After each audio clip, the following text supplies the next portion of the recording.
কিন্তু ও আমার বয়ফ্রেন্ড না, এটা ম্যাডামের বয়ফ্রেন্ড। এই কাজের মেয়ে, ছোট লোকের বাচ্চা, তুই নিজে ধরা খেয়ে বাঁচার জন্য তুই আমার নামে জানো তুই বলতেছিস?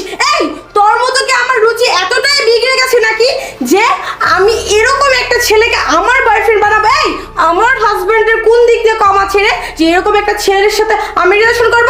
আমার কি রুচি দুর্ভিক্ষ লেগেছে নাকি? সোনালি, তুমি চুপ করো। আমার মনে হয় এখানে কোনো রহস্য আছে। এই ছেলে, তুমি বলো তো, ও কি তোমার গার্লফ্রেন্ড? না স্যার, আমার গার্লফ্রেন্ড আপনার স্ত্রী। এই তুই মিথ্যা কেন বলতেছিস? জান, ওরা দুজন মনে হয় প্ল্যানিং করে আমাকে ফাঁসাচ্ছে। তুমি ওদের কথা বিশ্বাস করো না। এই চুপ কর। ওকে মারলে? হ্যাঁ, তোকে মারবো, তবে মারা আরো অনেক আগে উচিত ছিল, কিন্তু মারিনি কেন জানিস?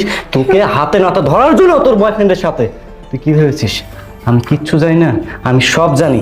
আমি খুব ভালো করে জানি এই ছেলে তোর বয়ফ্রেন্ড। তুই দিনের পর দিন আমাকে ধোঁকা দিচ্ছিস, আমার বিশ্বাসের সাথে খেলতেছিস। জান